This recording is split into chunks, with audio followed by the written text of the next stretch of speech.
नमस्कार, मेरो नाम टङ्क दाल। म पेशाले सफ्टवेयर इन्जिनियर माइक्रोसफ्टमा। धेरै साथीहरूको रिक्वेस्टमा मैले यो आज जेनिक र सफिर भन्ने एउटा बिजनेसको बारेमा रिभ्यू लिएर आएको छु। म पहिल्यै भनिदिन्छु, यसमा मेरो केही पनि लगानी छैन। यो डुबे पनि र यो बढे पनि मेरो लिनुदिनु केही पनि छैन। मैले जे देखेको छु, मैले मेरो रिसर्चले हेर्दाखेरि भेटेका सही कुराहरू तपाईहरु समक्ष राख्दैछु, जसले गर्दा तपाईलाई डिसिजन गर्न सजिलो होस्। कुनै कुराहरू तपाईको फेभरमा आउन सक्छ, कुनै कुरो तपाईको फेभरमा नआउन सक्छ।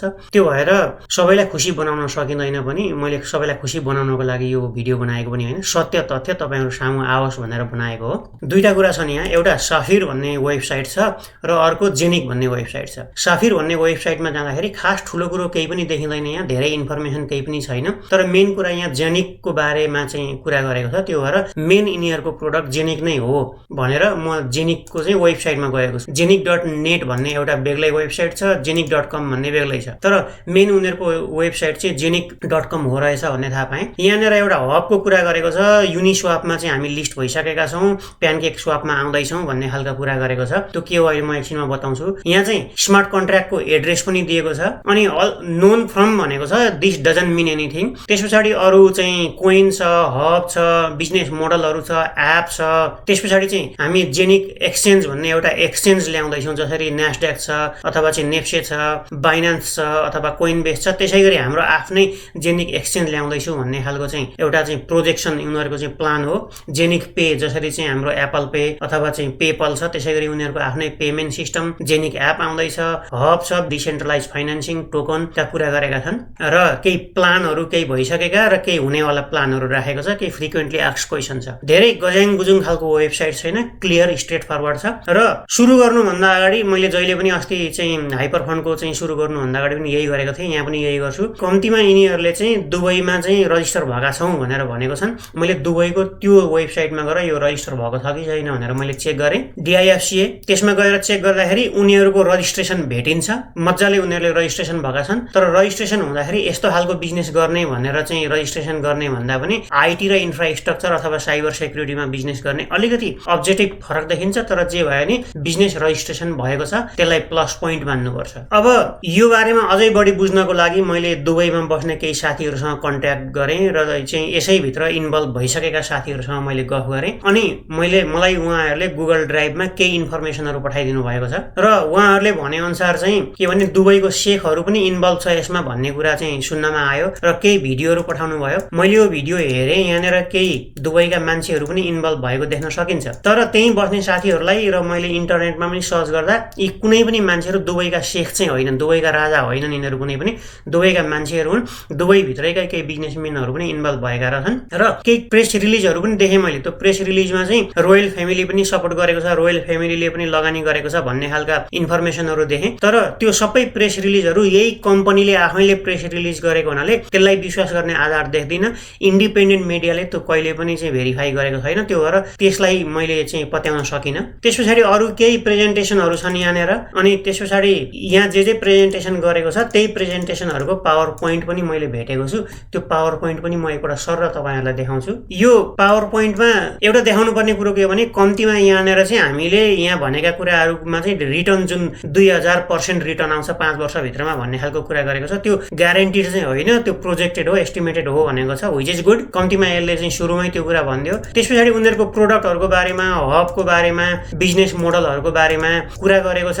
अनि यहाँनिर एउटा कुरा के भनेको छ भने जेनिक ब्लकचेन भन्ने हाम्रो चाहिँ ब्लकचेन छ, यस्तो छ उस्तो छ भन्ने खालको कुरा गरेको छ। मैले एकछिनमा देखाउँछु। उनीहरूको कुनै पनि ब्लकचेन मैले भेटिनँ। अनि उनीहरूको मेन बिजनेस चाहिँ यो हब भन्ने रहेछ। हब बेच्ने रहेछन् उनीहरूले। त्यो हब बेचेपछि त्यहाँबाट कोइन मिन्टिङ हुन्छ अथवा कोइन माइनिङ हुन्छ र इन्कमका केही मोडलहरू देखाएका छन् उनीहरूले। त्यो अहिले एकछिनमा म बताउँछु। र यहाँ एउटा प्रोजेक्सन देखाएको छ। यो प्रोजेक्सन मात्रै उनीहरूले यहीँनिर यहाँ तल भनिएको पनि छ कि यो चाहिँ हामीले एक्जाम्पलको रूपमा मात्रै देखाएको, रियल डेटा होइन भनेको छ, व्हिच इज गुड। एगेन उनीहरू कम्तीमा फेयर भएको छ यो ठाउँमा। र उनीहरूको प्रोजेक्सन अनुसार 2027 मा कोका कोला र गुगल भन्दा पनि ठुलो कम्पनी हुने उनीहरूको लक्ष्य छ। अब त्यो लक्ष्य पुग्छ कि पुग्दैन आफ्नै ठाउँमा छ। उनीहरूले गरिसकेका केही कामहरू देखाएको छ जुन म एक्सप्लेन गर्दिनँ। उनीहरूले चाहिँ एउटा कोइन आउँदैछ मार्केटमा भनेर भनेका छन् र यहाँ केही एस्टिमेटेड क्याल्कुलेसनहरू छ। यो फेरि एस्टिमेटेड हो, रियल क्याल्कुलेसन होइन। अब मेन यहाँनिर फोकस गर्न चाहन्छु। उनीहरूको बिजनेसको 2-3 वटा मोडलहरू मध्येमा पहिलो मोडल के भने हब बेच्ने। हब भनेको कि त तपाईको हातमा आउने गरी चाहिँ त्यो आइप्याड जस्तो एउटा चाहिँ डिभाइस उनीहरूले बेच्छन् त्यो डिभाइसको चाहिँ 2000 युरो पर्छ, मलाई डिभाइस चाहिँदैन, तिमीहरूले नै मेरो नामबाट कतै चाहिँ माइनिङ गर्दै आऊ भन्नुहुन्छ भने उनीहरूले कतै कुनै ठाउँमा एउटा माइनिङ फार्म राखेका छन्, त्यो गर्नुहुन्छ भने चाहिँ $500 सस्तो, 500 युरो सस्तो पर्छ। 1498 भनेको $1500 सामानै तपाईँको हातमा चाहिन्छ भने $2000। त्यसै गरी धेरै किन्नु पर्यो भने कति गर्ने, अथवा एउटा सिङ्गै हब किन्ने पैसा छैन भने त्यो हबलाई 32 भागमा डिभाइड गरेर एक हब पनि किन्न सक्नुहुन्छ। भनेको मिनिमम 100 युरोदेखि म्याक्सिमम जति चाहनुहुन्छ त्यति इन्भेस्ट गर्न सक्ने भन्ने खालको उनीहरूको प्लान छ। उनीहरूको मेन बिजनेस चाहिँ यो हब बेच्ने। यहाँनिर आएर उनीहरूले चाहिँ उनीहरूको इन्कम सोर्स त्यत्रो पैसा 2000% 5 वर्षमा कसरी रिटर्न दिने भनेर एउटा प्लान बताएको छ। यहाँनिर चाहिँ हेर्दाखेरि के भने यो MLM बिजनेस हो भन्ने कुरो देखिन्छ। MLM भनेको मल्टी लेभल मार्केटिङ। उनीहरूको 15वटा सम्मको लेभल हुन्छ। त्यो 15वटा सम्मको लेभल जस्तो तपाईँ हुनुभयो, तपाईँले कसैलाई सामान बेच्नुभयो, तपाईँलाई कसैले बेचेको थियो गर्दै एउटा लेयर बन्छ। 15 लेभलसम्मको चाहिँ एउटा बिजनेस मोडल छ र प्रत्येक लेभलको मान्छेहरूले फरक फरक कमिसन भेट्छ। जस्तो तपाईँले कुनै एउटा मान्छेलाई $100 को चाहिँ सामान बेच्नु भयो भने त्यो $100 को 9% तपाईँले भेट्नुहुन्छ, तपाईँभन्दा माथिको मान्छेलाई 8%, त्योभन्दा माथि 7%, त्योभन्दा माथि 6% गर्दै गर्दै गर्दै लगभग 50% पैसा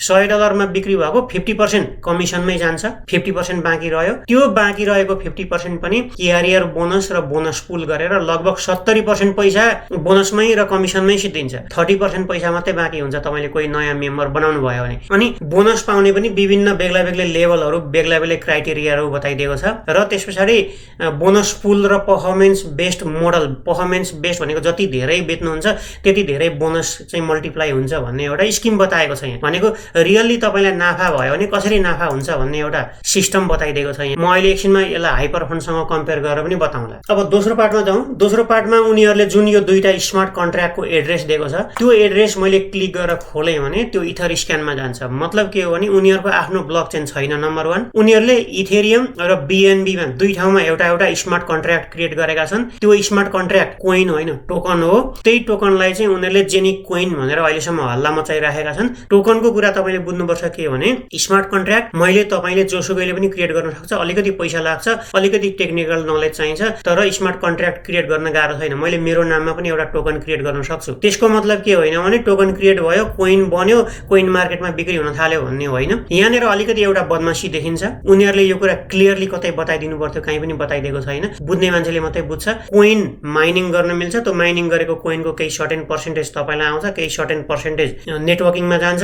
दोस्रो कुरो तपाईँले सामान बेचे बाबत त्यो बेचेको सामानको सर्टेन पर्सेन्टेज कमिसन तपाईँलाई आउँछ। त्यो कमिसन माथि माथिसम्म जान्छ। अब यहाँनिर म हाइपर फन्ड र यो जेनिक सफ्टवेयरलाई कम्पेयर गर्न चाहन्छु। हाइपर फन्डको मैले रिभ्यू गर्दाखेरि धेरै मान्छेहरूले तपाईँको रिसर्च पुगेन, बायस भयो भन्ने खालको कुरो गर्नुभयो। रिसर्च मेरो नपुगेको होइन, मैले चाहिँ जे मेटेरियल्सहरू अभाइलेबल थिए ती सबै मेटेरियल हेरेर फेयर रिभ्यू मेरो लिनु नदिनु हिसाबले गरेको थिएँ। मेरो रिसर्च नपुगेको होइन, तपाईँहरूको एक्सपेक्टेसन अनुसारको रिभ्यू नआएको मात्रै हो। त्यो रिस्क मात्रै हो। खास गरी यहाँ पनि म त्यही गर्दैछु। मेरो यसमा पनि लिनु दिनु छैन। यो कम्पनी बढे पनि यो कम्पनी लडे पनि मलाई केही पनि लिनु दिनु छैन। मैले फेयर रिभ्यू गर्दैछु। त्यो भएर हाइपर फन्ड र यो जेनिकलाई मैले चाहिँ कम्पेयर गर्दाखेरि कसरी कम्पेयर गर्छु भने पहिला कुरा हाइपर फन्डको बिजनेस मोडल उनीहरूको चाहिँ त्यो वेबसाइटमा गएर हेर्नु भयो भने यदि हाइफाई किसिमको चाहिँ बिजनेस मोडल छ कि त्यसलाई म भन्छु गुन्द्रुक मोडल। किन भन्दाखेरि जति तपाईँ त्यो गुन्द्रुक छुट्याउन खोज्नुहुन्छ झन् जेलिँदै झन् जेलिँदै झन् जेलिँदै जान्छ।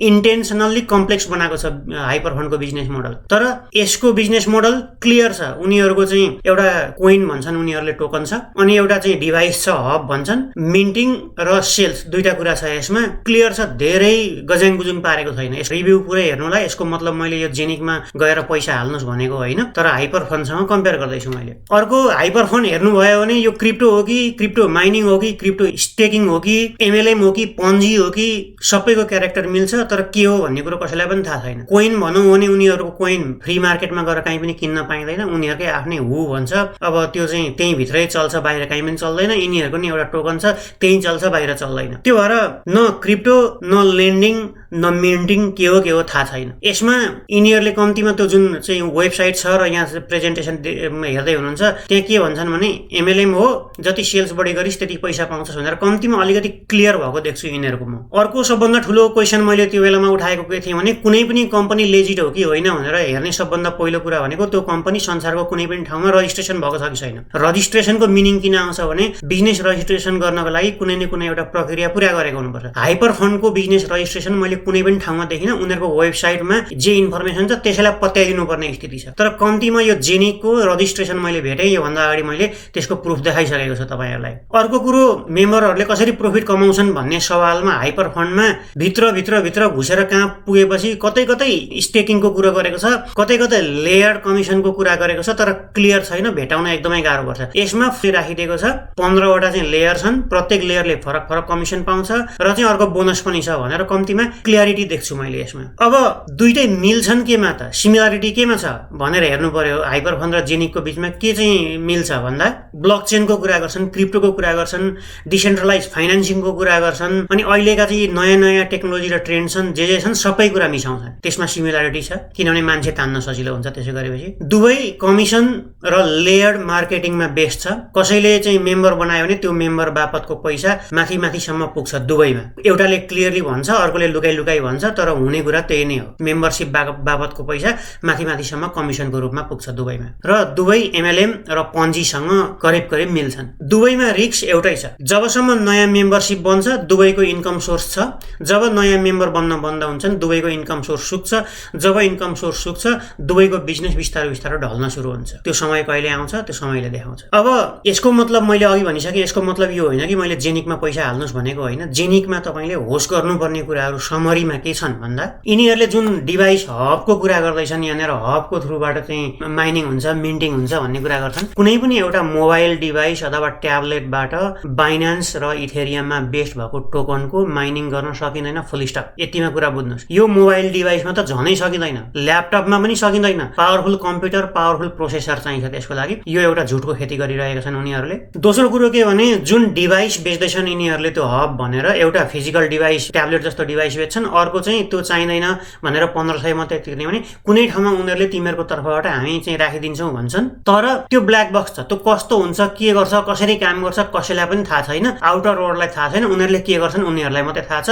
ट्रान्सपरेन्सी छैन। यो जुन माइन भएको र मिन्टेड कोइनहरूको कुरा छ त्यो सबै टेलर फेब्रिकेटेड जस्तो लाग्छ। किनभने यो कोइन कहाँबाट आउँदैछ, कसरी प्रोडक्सन हुँदैछ, कसरी डिस्ट्रिब्युसन हुँदैछ भन्ने कुरो उनीहरूलाई मात्रै थाहा छ मेन कुरा। अर्को सबभन्दा ठुलो कुरो के छ भने कुनै पनि यस्तो कोइनहरू अथवा टोकनहरू बजारमा यसरी पब्लिकली डिस्ट्रिब्युट हुन सुरु भइसकेपछि त्यसको सोर्स कोड हेर्न पाइन्छ। जुनसुकै पनि कोइनको यसको सोर्स कोड कहीँ पनि छैन। सोर्स कोड नभएको कारणले गर्दा यो फिसी छ, यो शंकास्पद छ, र यसै कारणले यो कुनै पनि रेप्युटेड एक्सचेन्जमा कहीँ पनि लिस्ट भएको छैन। युनिस्वापमा छ। युनिस्वापमा जोसुकैले पनि एउटा चाहिँ स्मार्ट कन्ट्र्याक्ट क्रिएट गरेर लिस्ट गर्न सक्छ। अघि मैले भनिसकेँ, मैले पनि सक्छु। त्यसको मतलब यो लेजिटिमेट कोइन हो भन्न सकिँदैन। त्यो भएर यसबाट होसियार हुनुपर्छ। अब फेरि पनि तपाईँले सोचे यस्तो रिभ्यू नआएको हुनसक्छ, त्यसको मतलब मेरो रिसर्च नपुगेको होइन, तपाईँको एक्सपेक्टेसन र मेरो रिभ्यू म्याच नभएको मात्रै हो। तपाईँ आफू पनि रिसर्च गर्नु होला। मैले भनेको भरमा किन्ने अथवा नकिन्ने डिसिजन नगर्नु होला। मलाई तपाईँले सोध्नुभयो यसमा लगानी गर्नुहुन्छ कि गर्नुहुन्न भनेर मलाई कसैले सोध्यो भने म पर्सनल्ली यसमा लगानी गर्दिनँ। किनभने पहिला एमएलएम बिजनेस र पन्जीमा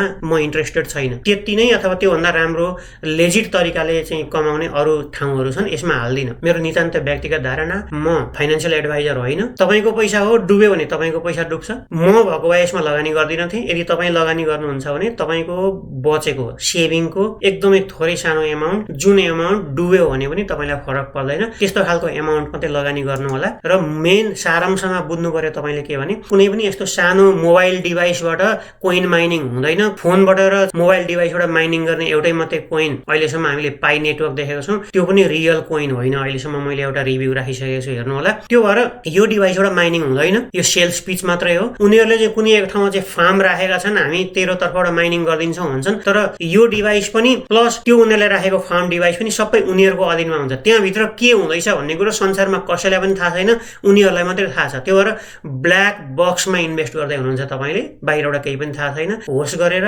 डुबे पनि फरक नपर्ने पैसा मात्रै लगानी गर्नु होला, धेरै पैसा लगानी नगर्नु होला। सारांशमा यो स्टिल स्मेली देखिन्छ, यो स्टिल एमएलएम हो, यो स्टिल पन्जीसँग पनि केही मिल्छ। भविष्यमा यसले राम्रो पनि गर्न सक्छ, नराम्रो पनि गर्न सक्छ। कम्तीमा रजिस्ट्रेसन भएको छ, केही पैसा लगानी भएको छ, ठुल्ठुला मान्छेहरू लागेका छन्। कम्तीमा हाइपर फन्ड जस्तो रजिस्ट्रेसन नै नभइकन गुन्द्रुक जस्तो बिजनेस स्किम लिएर यसले आएको छैन। केही बिजनेस स्किम छ तर स्टिल म्याच्योर भइसकेको छैन। दोस्रो कुरो के हो भने कुनै पनि कोइन मार्केटमा आउनुभन्दा अगाडि, आइसिओ हुनुभन्दा अगाडि यसरी मान्छेहरूलाई डिभाइस बेचेर माइनिङ गरौँ भन्दै जाँदैन। यो यस्तो खालको पहिलो भयो। त्यो भएको कारणले गर्दाखेरि अलिकति शंकास्पद देखिन्छ, तर त्यो शंकास्पदमा ठिकै छ। अरू ठाउँमा त मैले लगानी गरेको छु भने यसमा पनि अलिकति पैसा लगानी गरिदिन्छु, डुबे पनि डुबोस् भन्ने छ भने लगानी गर्नु, होइन भने त्यो पैसा अरू ठाउँमै लगानी गरेर यस्तै यस्तै खालको चाहिँ इन्कम तपाईँले जेनेरेट गर्न सक्नुहुन्छ। होस गरेर गर्नुहोस्, एकदमै केयरफुल्ली। डुब्न सक्ने सम्भावना धेरै छ, तर यसबाट पैसा पनि मान्छेहरूले कमाइ पनि राखेका छन्। रियल करेन्सी छैन अहिलेसम्म। म यो भिडियोलाई धेरै लामो बनाउन चाहन्न, आशा छ तपाईँहरूलाई केही न केही यसले इन्फर्मेसन दियो होला। र फेरि पनि मलाई थाहा छ सबै मान्छे यसबाट खुसी हुँदैनन्, कसैको चित्त बुझ्छ कसैको चित्त बुझ्दैन। सबैलाई चित्त बुझाउनको लागि यो भिडियो बनाएको पनि होइन, मैले फेयर रिभ्यू दिएको हो। हाइपर फन्डमा पनि त्यही गरेको थिएँ। जसले चित्त बुझेन उनीहरूले तेरो रिसर्च पुगेन भने, मेरो रिसर्च नपुगेको होइन, उहाँहरूलाई मैले भनेको कुरा चित्त नबुझेको हो। त्यो भएर तपाईँलाई चित्त नबुझ्नु स्वाभाविक छ, त्यसलाई आई रेस्पेक्ट योर फिलिङ। तल कमेन्ट गर्नु होला एकदमै सौहार्दपूर्ण, कुनै पनि नराम्रो भाषा प्रयोग नगरिकन, नरिसाइकन, फ्याक्ट एगेन्स्ट फ्याक्टको बदलामा फ्याक्ट राख्नु होला। यो कुरोमा प्रोनाउन्सिएसन मिलेन, यो ठाउँमा चाहिँ यो भयो भन्ने किसिमको होइन। जस्तै हाइपर फन्डमा मैले चाहिँ लिङ्क्ड इन भनेको ठाउँमा लिङ भनेको जस्तो सुन्ने अरे, पन्जी भनेको ठाउँमा बन्जी भने जस्तो सुन्ने। ती बच्चा बच्चीले खेल्दाखेरि चाहिँ झगडा गरे जस्तो शब्दहरू प्रयोग गरेर होइन, रियल मैले भनेका फ्याक्टहरू के मिलेन, फ्याक्टको बदलामा फ्याक्ट प्रेजेन्ट गर्नु होला। स्वस्थ कमेन्ट गरौँ। म अझै पनि यसबारेमा केही पुगेका छैनन्, तपाईँहरूले करेक्सन गरिदिनु भयो भने त्यसलाई अवश्य लिन्छु। केही छुटेका कुराहरू छन् र तपाईँहरूले भनिदिनु भयो भने म मेरो डिस्क्रिप्सनमा र मैले पिन गरेको कमेन्टमा राखेको हुन्छु, त्यहाँ गएर अवश्य हेर्नु होला। म अर्को भिडियो लिएर आउनेछु। त्यतिन्जेलको लागि नमस्कार, धन्यवाद, बाई बाई।